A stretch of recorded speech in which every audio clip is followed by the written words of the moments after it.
I survived firefights, roadside bombs, and 3 tours in Afghanistan, but nothing prepared me for the emotional ambush waiting at home. One overheard conversation destroyed everything I thought I knew about my 9-year marriage. Instead of confronting her, I did something no one expected from a decorated Army sergeant. I vanished into thin air. No goodbyes. No forwarding address. Just gone. A year later, she found me. Now I have to decide if the life I rebuilt is worth more than the truth she claims I never heard. My name is Derek Sullivan. I'm 35 years old, and for the past 12 years, I've been a master sergeant in the United States Army. 3 tours in Afghanistan, 2 in Iraq, and countless training exercises across the globe. That's been my life. It puts food on the table and gives my family security, but it comes at a price. When I first met Heather during shore leave in San Diego, she was this vibrant, laughing woman who stole my heart in a single weekend. We were married 6 months later, right before my second deployment. She knew what she was signing up for. At least, that's what I told myself. Military life isn't for everyone, but Heather assured me she could handle it. "I'm tougher than I look, soldier," she'd said with that smile that could light up a room. For the first 5 years, we made it work. She'd send care packages with her perfume sprayed on letters. We'd video call whenever my schedule and the time zones aligned.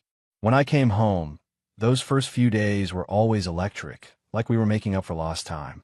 We bought a modest house near Fort Bragg, with a porch swing and a yard big enough for the kids we talked about having someday.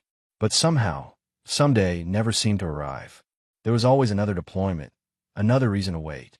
"After this tour, I'd promise. Then we'll start trying." Heather would nod, but I started noticing the disappointment she tried to hide. The spark in her eyes dimmed a little more each time I zipped up my duffel bag. My unit became my second family.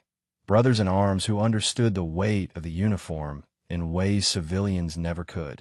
Staff Sergeant Martinez and I had saved each other's lives more times than we could count. Captain Reynolds was the best CO a man could ask for, tough but fair. These were the men I'd die for without hesitation. Back home, though, my real family was becoming strangers. Heather stopped asking detailed questions about my deployments. Our conversations grew shorter, more routine. I figured it was normal. The honeymoon phase was bound to end eventually. "How's everything at home?" I'd ask during our calls. "Fine," she'd say.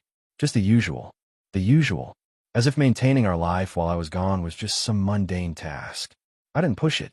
After seeing what I'd seen overseas, I didn't want to burden her with my reality. And I guess I didn't want to hear about the dinner parties and neighborhood gossip that made up hers. The truth is, I was more comfortable in a combat zone than in my own living room. At least in Afghanistan, I knew my role, my purpose.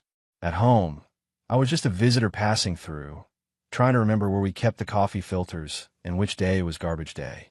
By year 7 of our marriage, Heather had built a life that functioned perfectly well without me. She had her routines, her friends, her way of doing things. And each time I returned, I felt more like an intruder than a husband coming home.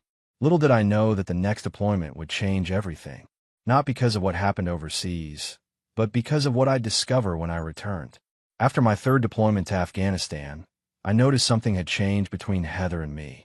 It wasn't anything obvious at first, just small things that nag at the back of my mind during lonely nights in the barracks. I remember coming home from that tour, expecting the usual routine. Heather would be waiting at the gate, hair done nice, wearing that blue dress I loved. We'd hug like we never wanted to let go, then spend the next few days barely leaving our bedroom. That's how it had always been. Except this time, she wasn't wearing the blue dress. She smiled when she saw me, but it didn't quite reach her eyes. The hug felt mechanical, like she was going through the motions. I told myself I was being paranoid. That PTSD from the roadside bomb we'd hit 2 months earlier was making me see problems where none existed. "I'm just tired," she said when I asked if everything was okay. "Work's been crazy." I believed her. Or at least I wanted to. That night, when I reached for her in bed, she didn't push me away, but she wasn't really there either.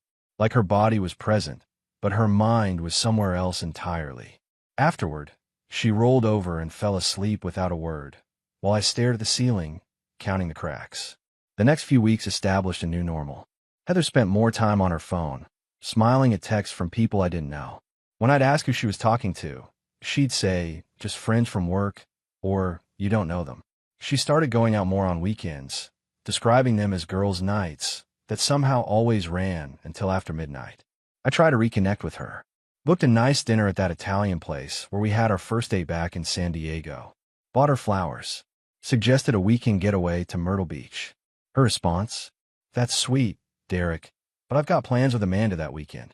Amanda, her co-worker, who I'd never met despite Heather talking about her constantly. The physical distance between us grew too.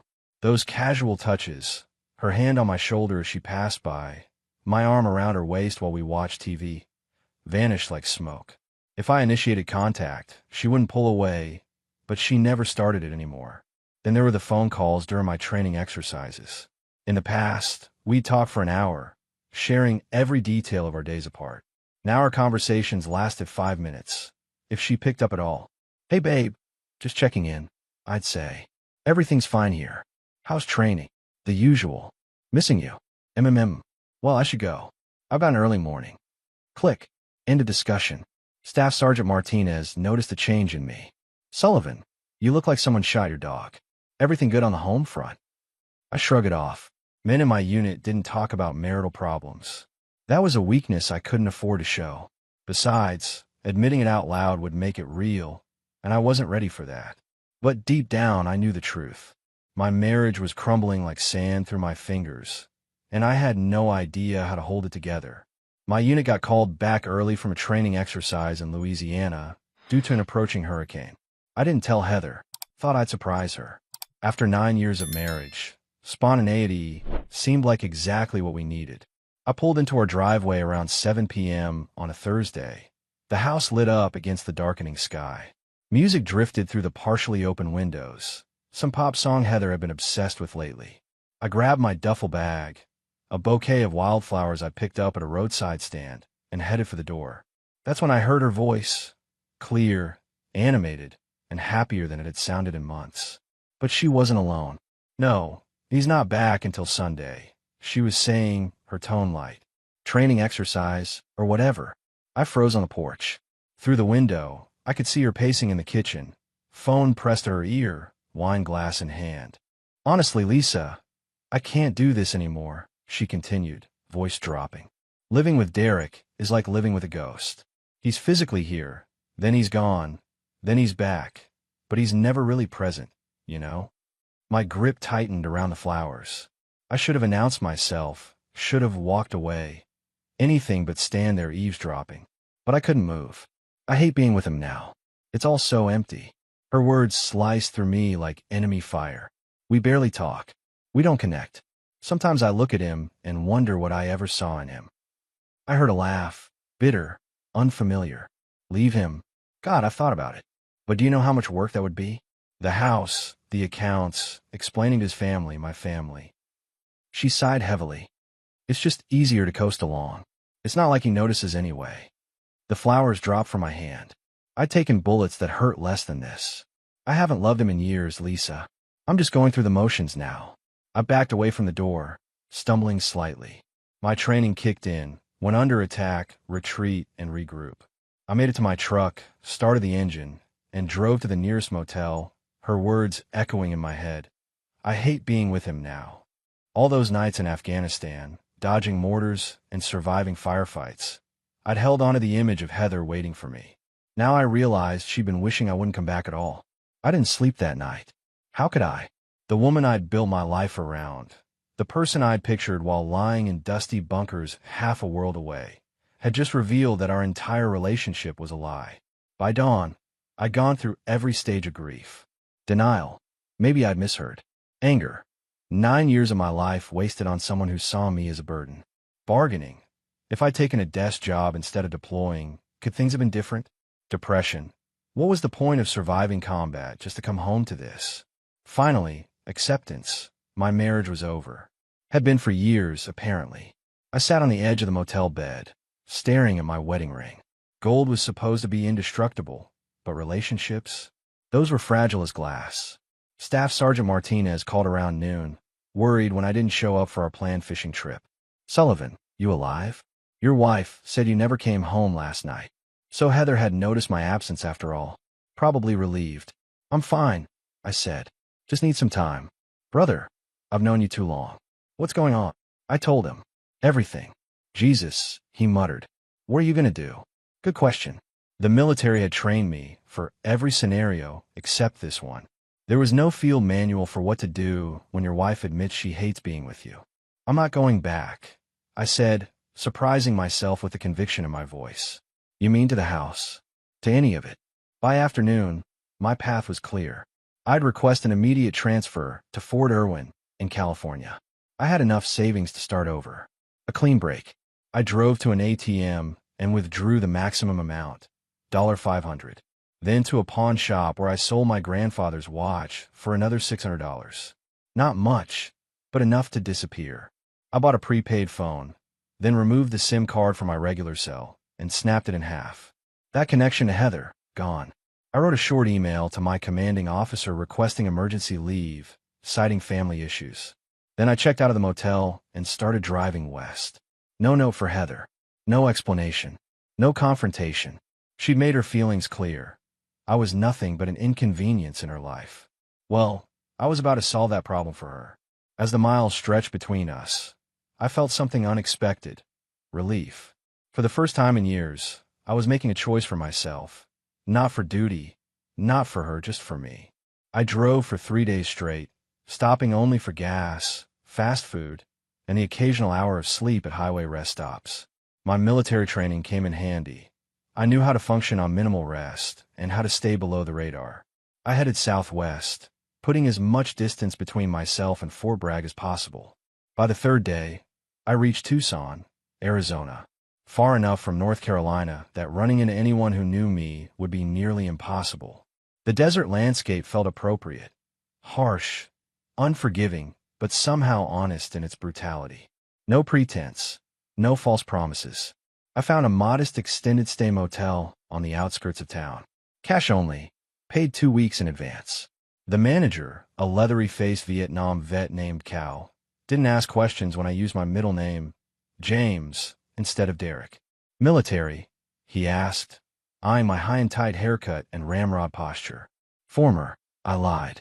Technically, I was AWOL, but I'd already emailed my CO requesting emergency family leave. That would buy me 30 days before things got complicated. Cal nodded. Room 114. Back corner. Extra privacy. Military discount. My new home was sparse. Queen bed, kitchenette, small table with 2 chairs, and a bathroom with a shower that never quite got hot enough. But it was mine, and Heather had no idea where I was. That alone made it better than the house we'd shared. The first week, I barely left the room. I grew a beard for the first time since basic training, watched mindless TV, and tried not to think about the life I'd abandoned. I ignored the phantom buzzing of the phone I no longer carried, the instinct to check in with a woman who probably hadn't even filed a missing persons report yet. How long before she noticed I was really gone?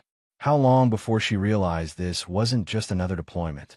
And would she even care, or would she be relieved? I accessed my email once, using the motel's ancient desktop computer in the lobby. 17 messages from Heather, ranging from confused to angry. Where are you? Is this some kind of joke? Your CO called. You're in serious trouble. Please just let me know you're alive. The last one, sent 5 days after I left. Whatever you think you heard, we need to talk about it. Please come home. So she'd figured out I'd overheard her. No apologies, though. No, I didn't mean it. Or, I still love you. Just, we need to talk, probably about how to divide our assets. I logged out without replying and never checked again. By week 2, restlessness set in. I couldn't hide in a motel room forever. I needed money, purpose, human interaction. The cash from pawning my watch wouldn't last long, and accessing my bank accounts might give away my location. I walked into a construction site on the growing edge of town and asked for work. The foreman, Rodriguez, looked me up and down. Ever build anything before? Helped construct temporary housing in Afghanistan. Fast learner. He handed me a hard hat. $7 an hour, cash. Be here at 6 tomorrow. Just like that, I had a job. Not the career I'd spent 12 years building in the Army, but honest work that would keep me fed and housed while I figured out my next move. Construction work was exactly what I needed. Physical labor that left me too exhausted to think, surrounded by men who respected hard work and minded their own business. No one on the site cared about my past. I was just Sully, the guy who showed up early and never complained. Rodriguez bumped my pay to $9 an hour after the first week, when he saw I could operate most of the heavy machinery. Military guys, he'd said, nodding approvingly. Always good with equipment. I moved out of the motel after a month and into a small apartment closer to downtown. Nothing fancy, but it had a decent-sized bedroom, a balcony overlooking the mountains, and crucially, it was in my new name. I'd acquired a fake ID through one of my construction colleagues, not strictly legal, but necessary for my fresh start. For the first time in my adult life, I had no schedule, no orders, no expectations. I could eat when I wanted, sleep when I wanted, spend my free time however I chose. The freedom was both exhilarating and terrifying. I started running in the mornings before work, pushing myself through the desert heat until my lungs burned and sweat soaked through my shirt. Physical pain was easier to handle than emotional wounds. One Saturday, taking my usual route, I literally ran into Mike Fossey. He was jogging the opposite direction, and neither of us was paying attention at the bend in the trail. "Whoa, sorry man," he said, steadying himself. "You okay?" Mike was about my age, with a weathered face that suggested he spent a lot of time outdoors. He invited me for a post-run coffee, and for some reason, I accepted. Turned out he was a former Marine who now ran a wilderness therapy program for veterans with PTSD. Always looking for guides who understand what these guys are going through, he mentioned casually as we finished our coffee. "The pay's not great, but the work matters. Think about it." I did think about it. A lot. By Monday, I'd called him and accepted a part-time position leading weekend expeditions. Construction paid the bills, but working with veterans gave me purpose again. Slowly, I built a new life. My apartment accumulated furniture, a comfortable couch, a decent TV, a bookshelf filled with novels I'd always meant to read but never had time for during my military career. I made friends, not close ones, not yet, but people I could grab a beer with after work or watch a game with on Sundays. When thoughts of Heather surfaced, I pushed them away. I wasn't ready to process what had happened, to examine the ruins of my marriage. Maybe someday, but not yet. For now, survival meant looking forward, not back. 6 months into my new life, I barely recognized myself in the mirror. The beard, the longer hair, the tan from working outdoors. I looked like a different man. In many ways, I was. The soldier who left Fort Bragg was fading, replaced by someone who was finally learning to live on his own terms. Someone who was healing, even if the scars would always remain. 1 year after my disappearing act, life in Tucson had settled into a comfortable rhythm. My job with Mike's wilderness therapy program had expanded to full-time when I quit construction.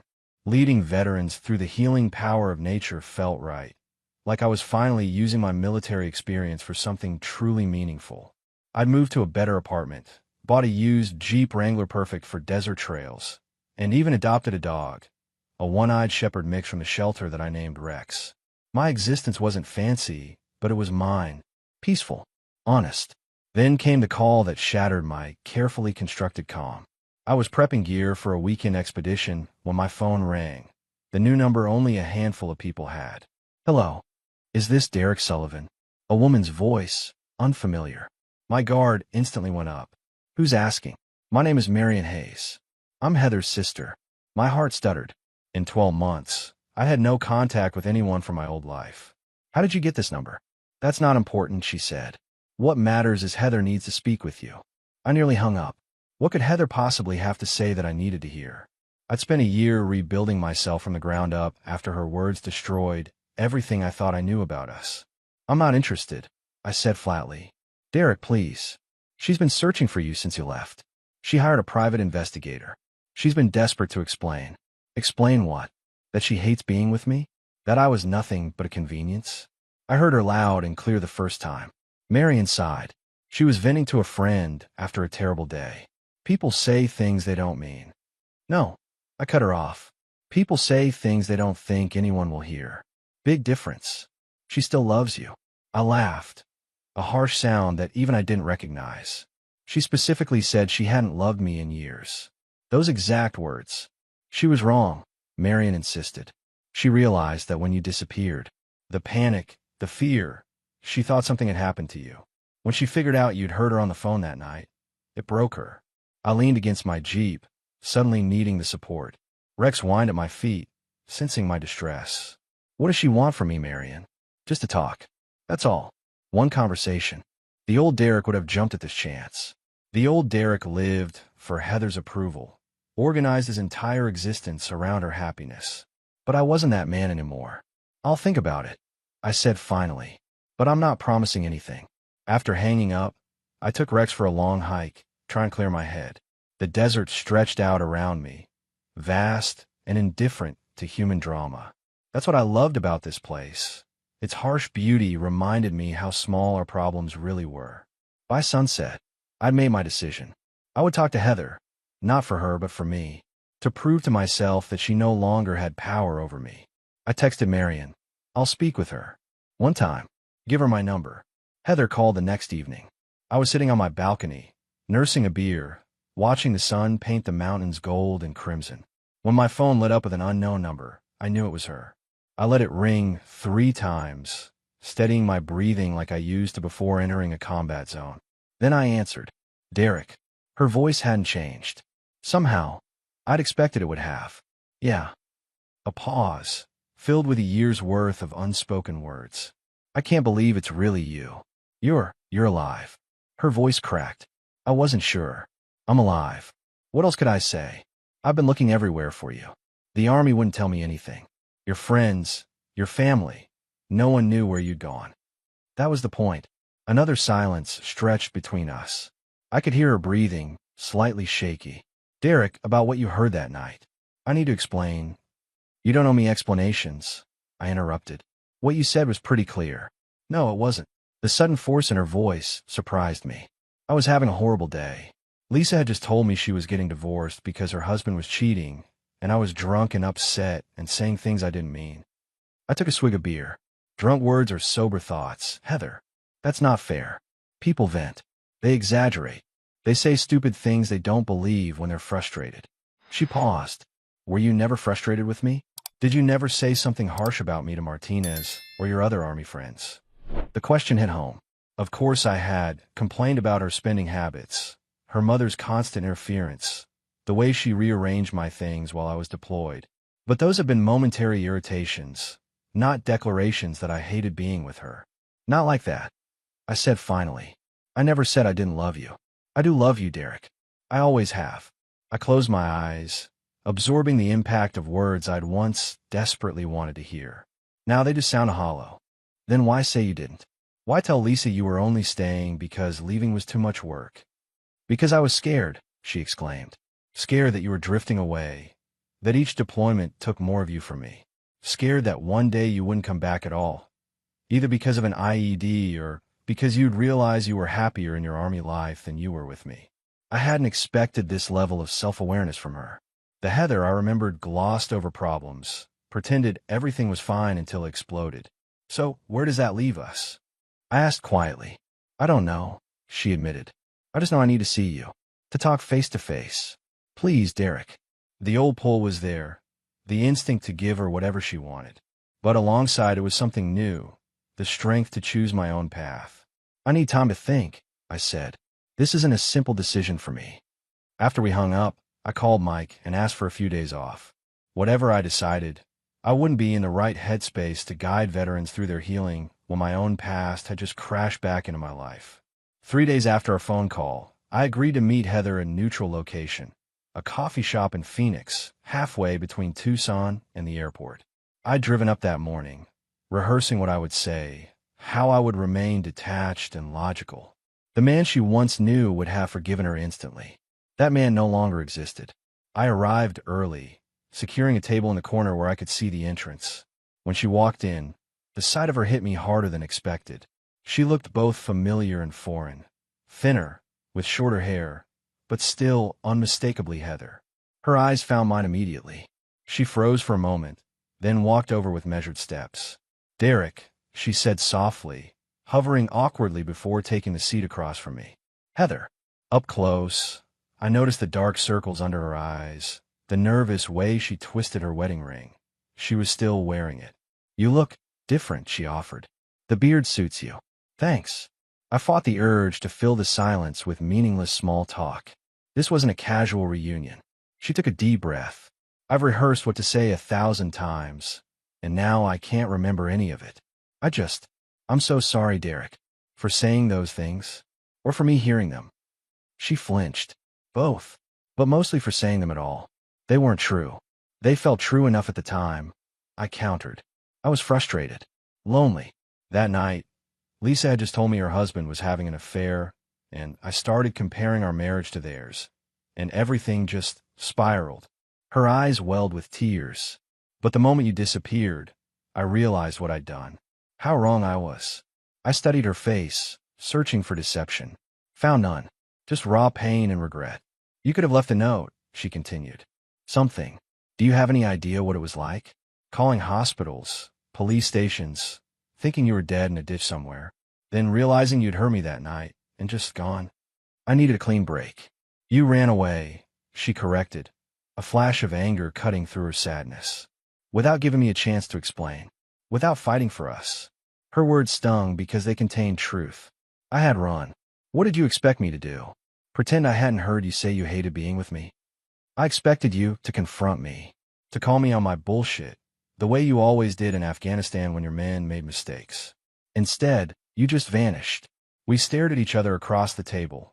9 years of marriage and 1 year of absence compressed into the space between us. I've changed, I said finally. This past year, I'm not the same person. Neither am I, she replied. Losing you changed me, made me realize what matters. I thought about my life in Tucson, my work with veterans, my small circle of friends, Rex waiting at home. It wasn't perfect, but it was real, authentic. What do you want, Heather? Really? She reached across the table, not quite touching me. A second chance. Not to pick up where we left off, we can't. But to start something new. Better. Her voice dropped. I still love you, Derek.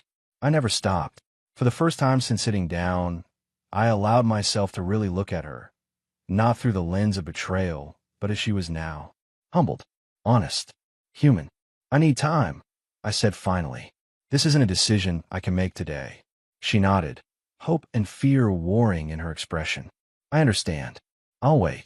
As we parted outside the coffee shop, she handed me an envelope. My new address and number. When you're ready, if you're ready, I'll be there. I watched her walk away, wondering if she was walking out of my life for good, or if this was just the end of one chapter and the beginning of another. 2 months after meeting Heather in Phoenix, I stood outside her new apartment in Charlotte, North Carolina, Rex sitting patiently at my feet. The drive from Tucson had taken 4 days. 4 days of questioning my decision, nearly turning back a dozen times.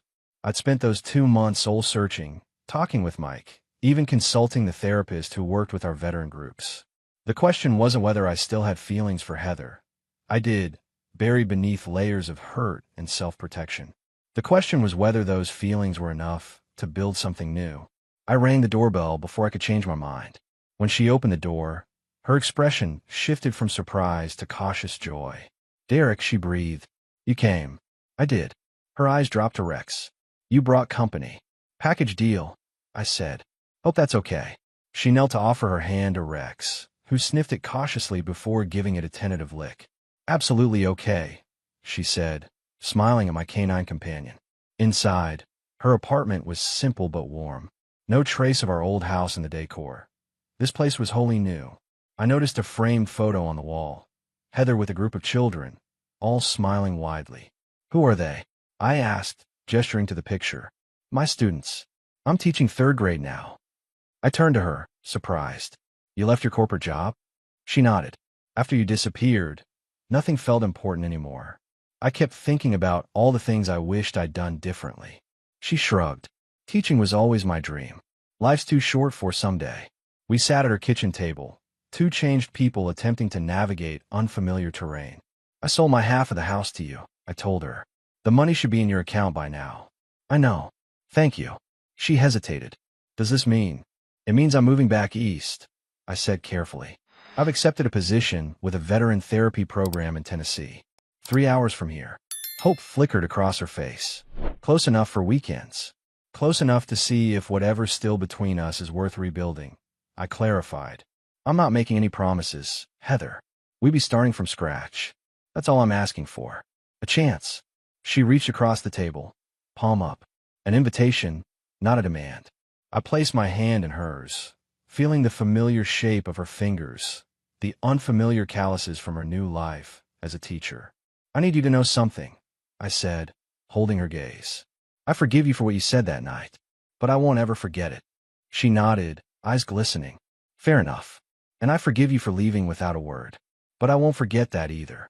In that moment, I realized forgiveness wasn't about erasing the past.